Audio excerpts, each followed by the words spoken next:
एक गांव फूलपुर। गांव में कुछ 100-150 लोग रहते थे।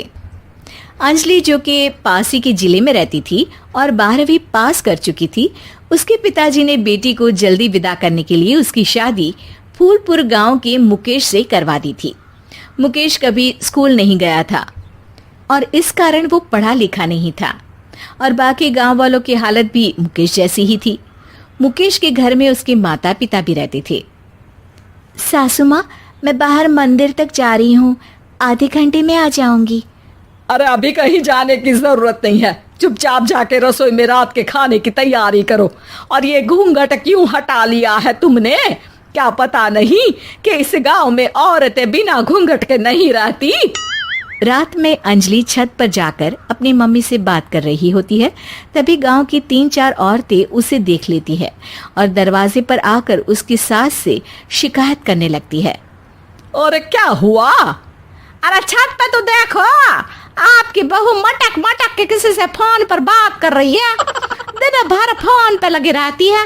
अरे कल तो मंदिर के पास वो क्या कहते हैं, सेल्फी ले रही थी।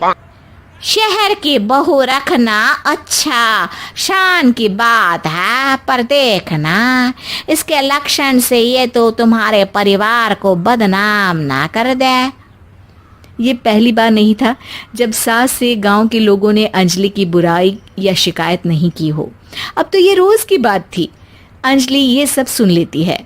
जब वो नीचे जाती है तो मुकेश भी वहां आ जाता है।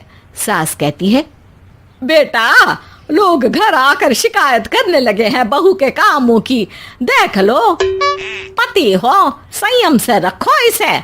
माँ जी, मैं तो अपनी माँ से बात कर रही थी क्योंकि यहाँ कोई बात करने लायक ही नहीं है और अब मैं माँ के पास ही रहूंगी। वहाँ क्या रहना, वहाँ बाहर के लोग तो ठीक है पर घर के लोग भी इज्जत ना दे सके। अरे नहीं नहीं अंजलि, ऐसा नहीं है, धीरे धीरे सब ठीक हो जाएगा, तुम फिक्र ना करो। अरे बस कुछ बोलना ही नहीं है, सर पे चढ़ा रखा है बहू को। सास मुकेश की नरम बात सुन के वहां से मुंह चढ़ाकर चली जाती है। मैं तो कहती हूँ हम दोनों शहर चले जाते हैं। मैं पढ़ी लिखी हूँ, मुझे वहाँ नौकरी भी मिल जाएगी और थोड़े दिनों में आप भी वहाँ कुछ काम ढूंढ लेना। अरे नहीं नहीं अंजलि, हम यहाँ ना गांव का खेत, माँ पिताजी को छोड़कर शहर नहीं जा सकते। माँ पिताजी को कैसा लगेगा और गांव वाले क्या सोचेंगे? ये कहकर मुकेश सोने चला जाता है और अंजलि की गांव वालों द्वारा बुराई का सिलसिला बहुत दिनों तक चलता ही रहता है। लेकिन अंजलि गुस्सा ना दिखाते हुए समझदारी से काम लेती है। बारिश का मौसम चालू हो जाता है। जोरदार बारिश से पूरे गांव में हाहाकार मच जाता है।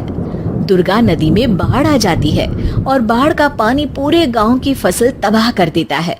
फसल की ये हालत देखकर गांव वाले निराश हो जाते हैं और बात तो यहाँ तक पहुँच जाती है कि कुछ लोग तो अंजलि को इस सब का दोषी ठहरा देते हैं।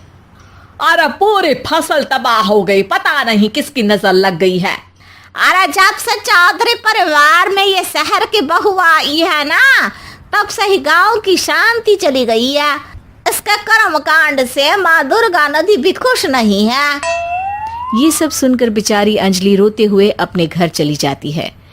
कुछ दिन बाद सभी गांव वाले अपनी फसल का मुआवजा लेकर अपने अपने घर आते हैं। मुकेश भी 1500 लेकर आता है। अंजलि को जब पासबुक दिखाता है तो अंजलि हैरान हो जाती है। अरे, ये पासबुक में तो उन्होंने 4000 की एंट्री करी है और आपको सिर्फ 1500 दिए। सच में? अरे वो सरकारी अफसर आपको बेवकूफ बना रहे हैं। सरकार की तरफ से हमें 4000 मिले हैं लेकिन बाकी का सारा पैसा खुद ही खा रहे हैं। आप लोग के अनपढ़ होने का फायदा उठा रहे हैं। ये सब सुनकर मुकेश परेशान हो जाता है लेकिन अंजलि उसे हिम्मत से काम लेने को कहती है और सुबह होते ही मुकेश को पंचायत कार्यालय ले जाती है और साथ में गांव के और लोगों को भी। आप सरकारी बाबू क्या गांव के लोगों को बेवकूफ समझते हैं? आपको क्या लगता है ये पढ़े लिखे नहीं है तो आप कुछ भी मनमानी करेंगे? ये बेचारे दिन रात इतनी मेहनत करते हैं, ये हमारे अन्नदाता हैं और आप इनके साथ ऐसा धोखा करते हैं। अरे क्या बके जा रही है ये लड़की, किस धोखे की बात कर रही है? अपने कांड करके नदी माँ को नाराज करके हमारा नुकसान करके इसे चैन नहीं मिला क्या?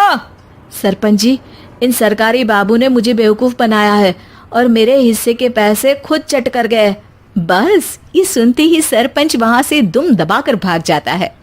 पता चलता है कि जनपद अधिकारियों ने गांव के सरपंच के साथ मिलकर सबके साथ धोखा किया है।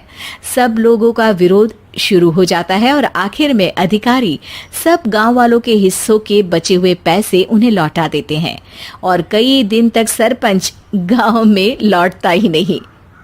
अंजलि, तुम नहीं होती तो हम गांव वालों को तो पता ही नहीं चलता कि ये हमें हर बार बेवकूफ बनाते हैं। हाँ हाँ अंजलि बेटी, हमें माफ कर दो, हम सब तुम्हें